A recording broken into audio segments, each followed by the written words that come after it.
Seorang manusia kecil keluar dari lengan bajunya. Dia adalah Lilliput jenius yang bisa menyelesaikan soal apapun. Dia membantu Pipilu, anak bandel yang secara akademis ranking paling bawah di kelasnya. Mendapati nilainya yang sempurna, pastilah guru Jenny curiga, lalu menyuruhnya mengulangi tes itu lagi. Bahkan Pak Guru di sana heran dengan tindakan Bu Guru Jenny. Namun mengejutkan, hasilnya tetap sempurna. Itu terjadi karena diam-diam Lilliput itu tetap membantunya. Lilliput jenius itu tidak sendiri. Ada 5 orang yang masing-masing memiliki keahliannya. Dari manakah asal-usul mereka? Apakah mereka bisa bertahan di dunia manusia? Dan gimana keseruan petualangan 5 Lilliput itu? Langsung saja yuk, sikat!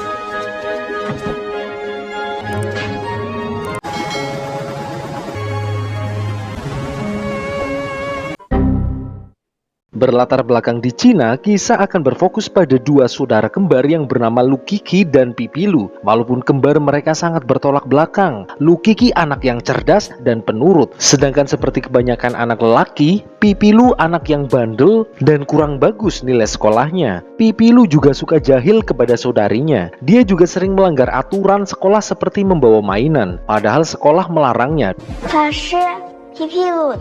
Dari sini kita tahu Pipilu suka main aturan sendiri. Semester ini akan ada ujian akhir. Siapapun yang mendapat nilai tertinggi akan mendapatkan beasiswa. Orang tua mereka, sebut saja si ayah dan si ibu, yang sudah tahu potensi anaknya, hanya bisa berharap Lu Kiki yang bisa mendapatkan beasiswa itu. Untuk Pipilu tidak berbuat onar saja di sekolahan, si ibu sudah bersyukur. Si ayah lalu membawakan sekaleng daging, namun si ibu memberikannya kepada Lu Kiki sebagai hadiah karena nilainya yang bagus. Tanpa berlama-lama Lu Kiki membukanya, namun hal tidak terduga terjadi. Muncul 5 manusia-manusia kecil dari dalam kaleng daging itu.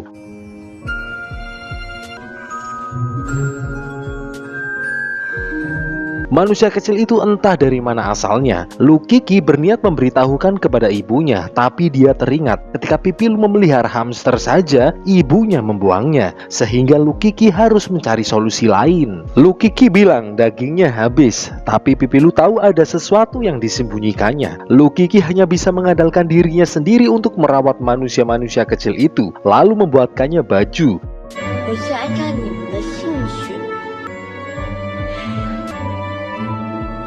Setiap manusia kecil itu memiliki keahliannya masing-masing. Si pelukis yang pinter gambar, si pengacara yang pinter diplomasi, si jenius yang sangat cerdas, si jagoan yang ahli bela diri, dan si cantik yang jago nyanyi. Sebagai tempat berlindung, Lu Kiki memberikan rumah mainannya untuk menjadi tempat tinggal para manusia kecil itu. Dari luar, diam-diam Pipilu curiga mendengar Lu Kiki sedang berbicara dengan seseorang.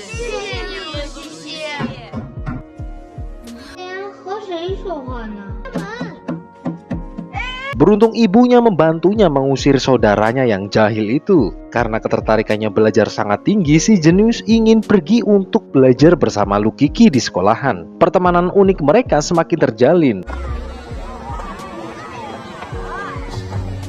Esok paginya, Lu Kiki mengingatkan untuk jangan menarik perhatian. Lu Kiki juga mengingatkan untuk berhati-hati.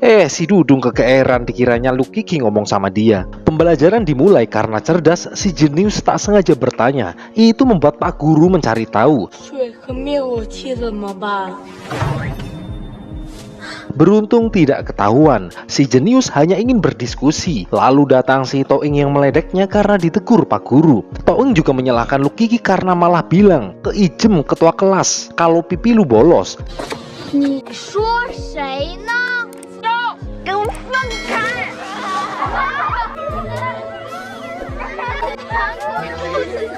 Si jenius diam-diam menolong Lu Kiki. Pipilu yang masih penasaran apa yang disembunyikan saudarinya,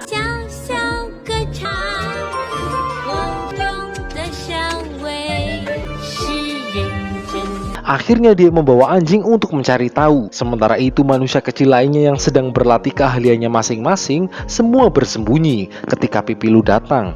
Segera si anjing langsung mengetahui keberadaan mereka. Para manusia kecil itu bisa bersembunyi. Tiba-tiba rumah mainan itu dikoyak oleh si anjing yang membuat para manusia kecil sekuat tenaga untuk bertahan. Namun naas sang diplomat terpojok dan melihat itu si jagoan harus melakukan sesuatu.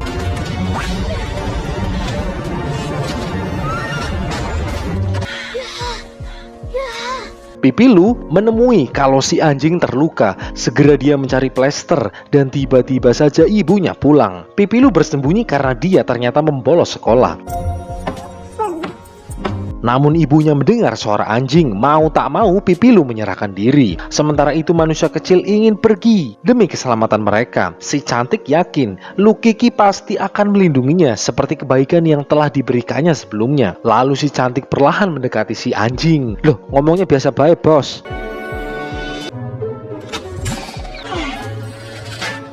Pipilu sudah tidak bisa menahan lagi ibunya. Beruntung si diplomat berhasil membukakan jendela dan ketika si jagoan naik anjing malah kabur dari jendela. Pipilu kena hukuman karena nakal sudah bolos sekolah. Lukiki juga sebal karena dia tahu dari para manusia kecil bahwa dia sudah membahayakan keselamatannya. Pipilu selalu dibandingkan dengan saudaranya yang lebih rajin. 好向鲁西西学学，以后你得学点好。从来不乱跑。 Dan ketika Lukiki ingin mencari tempat tinggal yang lebih aman, Pipilu malah memerkokinya. Mau tak mau Lukiki menunjukkan rahasianya. 真是太神奇了！我开的窗户。 Pipilu membawa anjing karena penasaran apa yang disembunyikan Lukiki. Rasa ikut campur Pilu membuat Kiki marah, padahal Pilu cuma kepo. Namun yang paling penting saat ini adalah menemukan si jagoan.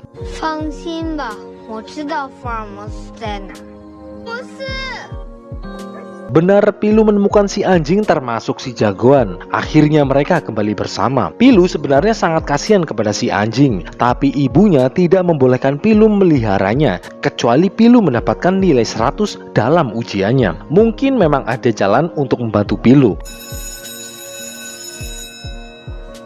Esok paginya ketika ujian, diam-diam si jenius bersembunyi di lengan baju Pilu. Dengan bantuan si jenius, Pilu dengan mudah menyelesaikan soal-soal itu. Bahkan temannya saja yang tahu bagaimana seorang Pilu kaget kok bisa ngerjain. Sementara itu, Kiki malah ngantuk karena kurang tidur.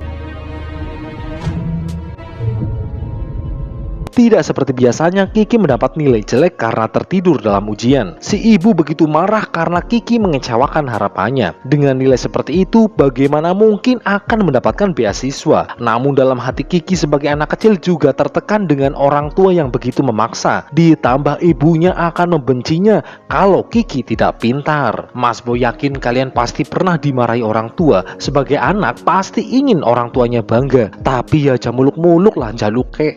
你们还喜欢我吗？不喜欢。 Sedangkan Pilu, dia juga kena masalah. Nilainya yang tiba-tiba bagus harus membuatnya melakukan ujian ulang secara terpisah dan diawasi langsung oleh Bu Guru Jenny yang ingin tahu apa benar Pipilu yang mengerjakannya sendiri. 算了， Tapi tak disangka Pipilu benar-benar menjawab soal yang diberikan dengan benar semua. Ternyata diam-diam si jenius bersembunyi di lengannya. Lagi dan lagi semua soal dijawab dengan benar. Bu Guru nampaknya belum percaya penuh dengan kemampuan Pipilu, sehingga dia membuat soal baru.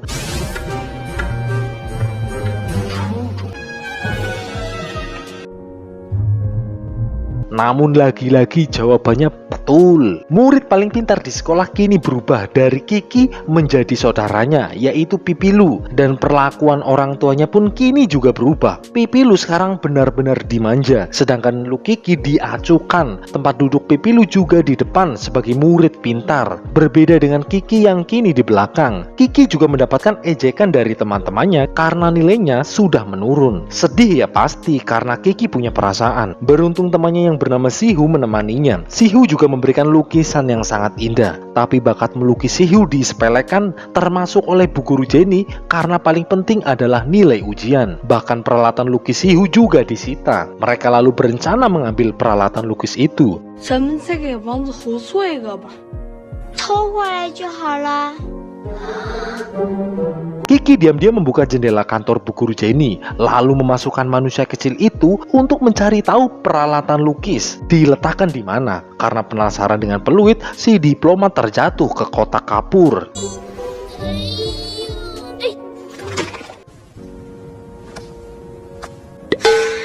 Mereka lalu berpencar untuk mencarinya. Dengan tubuh kecil yang hanya setinggi 2 cm, pasti kesulitan menemukan benda yang disembunyikan di ruangan yang sangat besar. Akhirnya si pelukis menemukannya, peralatan yang langsung diangkutnya.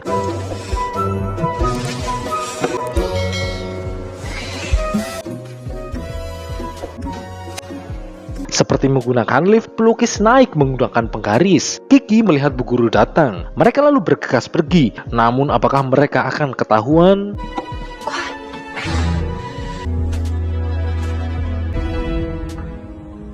Tepat waktu Kiki pergi, namun si pelukis masih tertinggal di kantor itu. Sementara Bu Guru sudah ada di sana. Kalau si pelukis ketahuan, pasti akan menjadi masalah besar.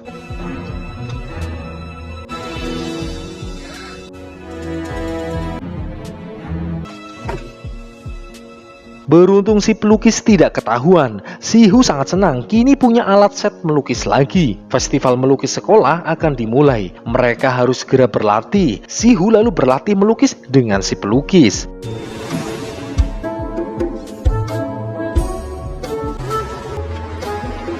Festival lukis dimulai yang langsung dinilai oleh perwakilan dari UNESCO. Segera Kiki dan Sihu ke sana. Kali ini si pelukis dan diplomat juga ikut. Tapi Kiki mendapati anak-anak dengan nilai buruk tidak boleh masuk ke dalam acara itu. Akhirnya Kiki nekat langsung menyampaikan sambutan selamat datang dengan bahasa Inggris dan dengan sangat lancar.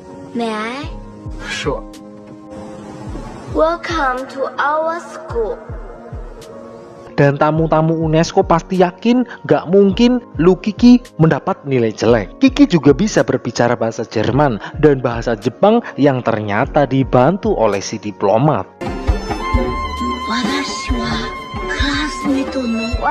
Karena memang si diplomat ahli dalam multibahasa, Kiki lalu menunjukkan hasil lukisan Sihu.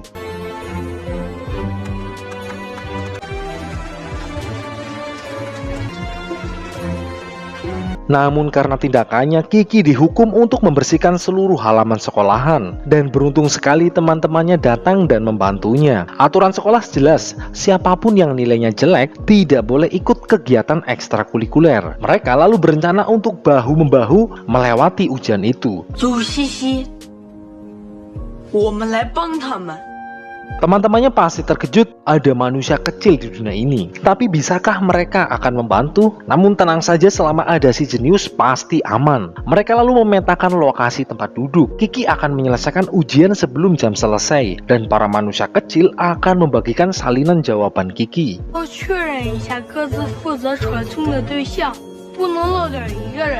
Pilu lalu datang. Dia juga ingin dibantu karena kalau nilainya jelek, anjingnya pasti akan diusir dari rumah. Karena Pipilu ada di baris depan, dia akan dibantu langsung oleh si jenius. Ujian pun dimulai. Mereka siap menjalankan rencananya. Begitu juga dengan Pilu yang bersantai karena ada si jenius di lengannya. Bu Guru datang membagikan tes, tapi hal di luar rencana terjadi karena Bu Guru Jenny mengacak kode soal dan tempat mereka. Ini pasti berat. Dengan posisi yang berbeda pasti akan ketahuan kalau para liliput ini begitu saja berjalan di lorong.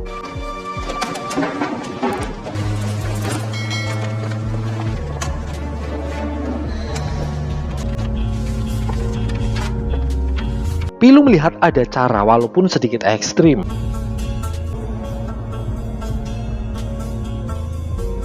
Tapi waktu juga terbatas, mereka harus memperhitungkannya juga. Kiki yang memang jenius akan mengerjakannya setengah waktu yang diberikan. Dengan sangat cepat Kiki mengerjakannya.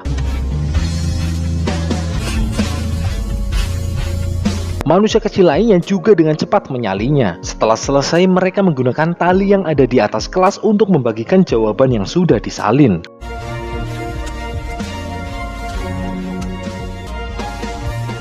Satu persatu jawaban dibagikan, tapi si Ucok malah kehilangan jawabannya.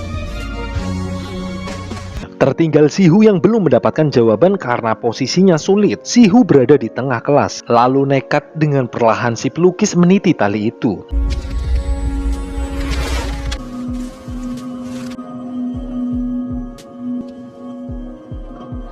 Namun penopang tali itu terlepas dan si pelukis juga tergelincir. Tiba-tiba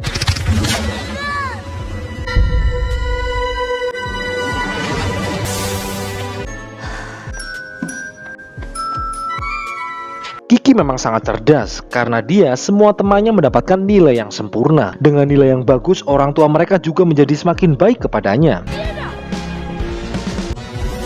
Termasuk ayah Pilu dan Kiki. Tapi apa sih diplomat tak sengaja diduduki? Wah, bisa mabuk kopet itu. Mereka dapat hadiah sebagai ucapan terima kasih. 请去办公室了，破纪录了。 Tiba-tiba saja Ucok mendapatkan panggilan ke kantor. Mungkin karena menendang bola hingga mengenai jendela sekolah. Tapi ternyata tidak hanya dia. Sihu dan Lukiki juga teman-teman yang lain yang mendapat nilai 100 juga dipanggil. Ternyata si Jenong yang melaporkannya. Dia tak sengaja menemukan kertas contekan di kelas. Bu Guru Jenny begitu marah karena curang di ujian. Kepala sekolah juga tidak membenarkan apa yang dilakukan Lukiki dan lainnya. Karena tak ada yang mengaku, mereka semua akan dikeluarkan. 全校通报，全部开除。是我， Namun akhirnya Lukiki mengorbankan diri dan mengakui bahwa dia adalah dalang dari semuanya. Orang tuanya langsung datang. Ibunya sangat marah karena tindakan yang dilakukan oleh Kiki. Terlebih lagi Kiki merasa bahwa apa yang dilakukannya itu benar. Kiki merasa sekolah ini hanya memikirkan nilai saja tanpa melihat potensi lainnya yang dimiliki oleh para murid. Karena membantah, Kiki langsung akan dikeluarkan. 既然鲁西西对学校意见这么大，那二位就抓紧给他办推荐手续吧。 Tetapi ayahnya memberikan pertimbangan, karena dari sini juga bisa dilihat betapa cerdasnya Kiki. Karena dipastikan sebelum membagikan contekannya, Kiki harus menyelesaikan ujiannya sendiri sebelum waktu berakhir. Sementara nilainya sempurna. Apa ora pinter? 我可以让鲁西西，但绝不能和那些差生再混在一起了。谢谢主任。 Pilu dan manusia kecil mengkhawatirkan Kiki yang sedang dimarahi. Ibunya begitu keras kepadanya karena apa yang dilakukannya akan menggagalkan Kiki untuk mendapatkan beasiswa. Kerasnya sikapnya karena harapannya sebagai anak cerdas bisa meningkatkan derajat keluarganya. Namun Kiki terlalu muda untuk memikul beban orang tua yang seperti ini. 你怎么能说得出口？你有这个权利吗？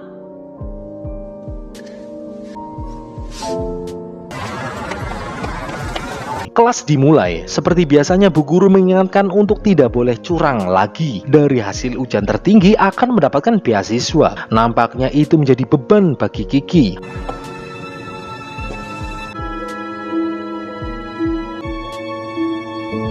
Manusia kecil juga memikirkan apa yang dirasakan Kiki. Si jenius lalu menawarkan untuk belajar bersama, tetapi aturan sekolah melarang Kiki berbicara dengan murid lainnya. Si diplomat dan lainnya memberikan cara, tetapi Kiki yang punya beban orang tuanya juga harus memikirkan dirinya. Kiki merasa hidupnya malah jadi kacau karena kedatangan para manusia kecil itu.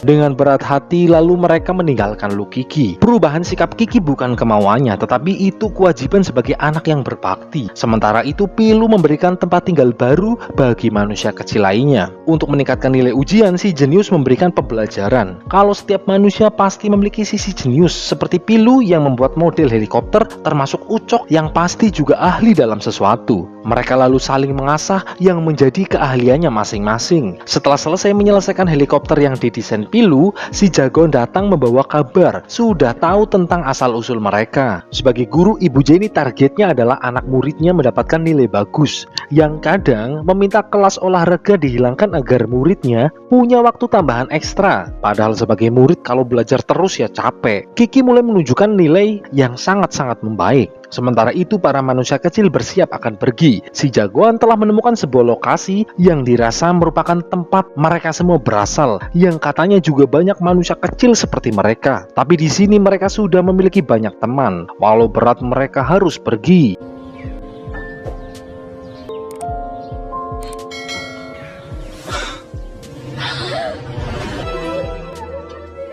Ternyata si Jenong yang menangkap mereka. Selain iri, dia juga licik yang memaksa para manusia kecil untuk mendapatkan nilai sempurna untuk dirinya dan menghalangi Kiki. Jelas-jelas itu curang, yang pasti para manusia kecil tidak mau.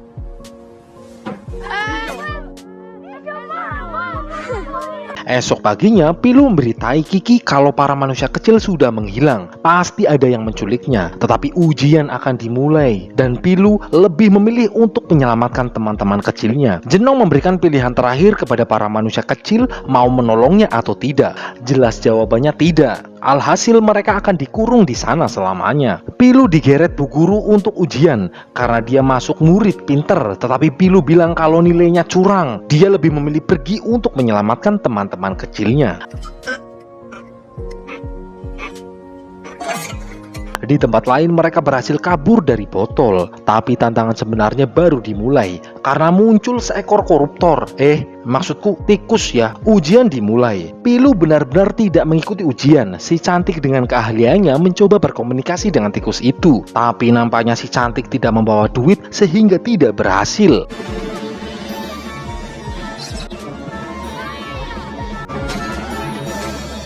Di sisi lain, Kiki terlihat cemas. Mereka berusaha kabur dari tikus itu. Berhasil bersembunyi, tapi dengan penciumannya si tikus menemukannya. Mereka saling membantu menahannya. Karena hatinya tidak tenang, Kiki pergi begitu saja dari ujian walaupun akibatnya bisa gagal dapat beasiswa. Kiki lalu mencari ke semua tempat. Sementara itu para manusia kecil berjibaku dengan tikus yang ngamuk.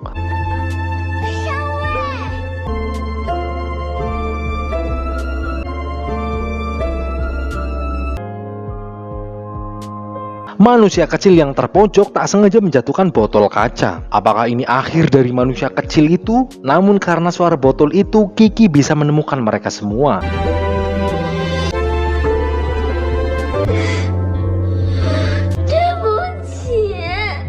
Kiki mengajak mereka kembali ke rumahnya. Namun karena pergi begitu saja ketika ujian, Kiki harus menghadap ke kantor. Jenong menemui manusia kecil yang sudah menghilang. Dia lalu menghidupkan saklar lampu. Teman-temannya mengkhawatirkannya. Ketika Kiki akan pergi kantor, tiba-tiba saja terjadi kebakaran. Segera mereka menuju lokasi aman.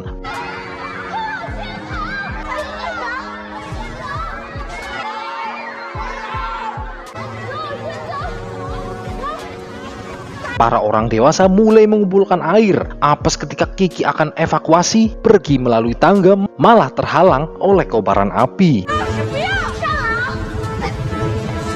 Pilu dan si anjing segera ke sekolahan setelah melihat terjadi kebakaran. Si Jenong kakinya terkilir dan Kiki tetap menolongnya lalu menuju atap. Asapnya begitu tebal, Kiki tahu mereka harus melindungi diri dari asap dengan membasahi bajunya lalu menutup hidungnya. Kiki harus terjebak di atap sekolahan. Para guru harus mencari cara untuk menolong mereka yang terjebak.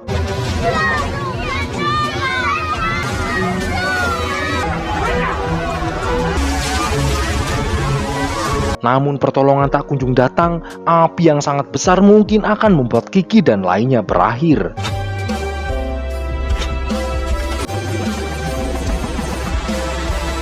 Tiba-tiba saja manusia kecil yang dikomandai Pipilu mengulurkan tali untuk dikirim ke Kiki dan lainnya. Harapan kembali muncul.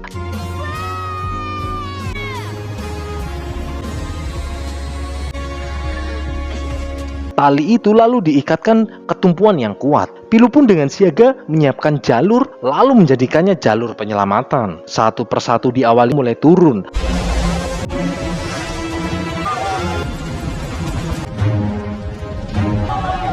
Begitu juga dengan kawan-kawan lainnya termasuk Jenong ini. Dia merasa bersalah lalu meminta maaf.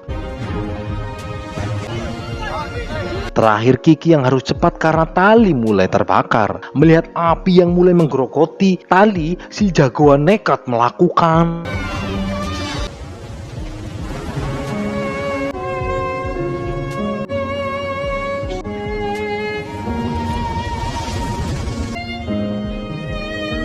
Kiki pasti bimbang, senang dia selamat, tapi bagaimana dengan kondisi si jagoan? Dengan cepat perawat pergi ke IGD, instalasi Giwi diririt karena yang dibawa manusia kecil. Si kecil terluka, wajahnya terbakar, mereka harus menemukan golongan darah yang tepat, yang sangat-sangat sulit dicari, yaitu golongan darah D minor. Golongan darah apa kunci gitar? Kiki begitu cemas apalagi si jagoan sudah mengorbankan diri untuk dirinya.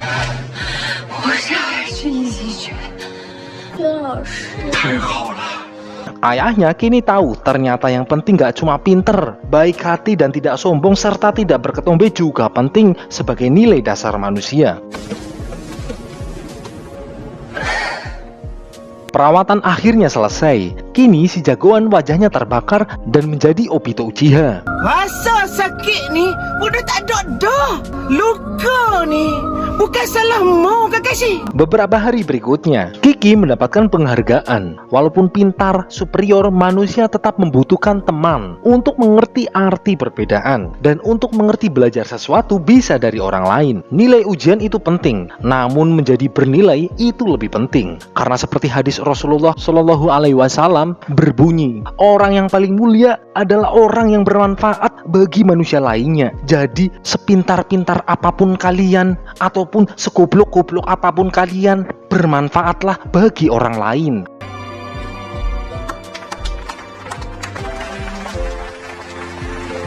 Akhirnya Kiki harus berpisah, para manusia kecil harus pergi mencari manusia sejenisnya. Mereka berpisah sebagai sahabat yang diikat dengan kasih sayang yang tulus.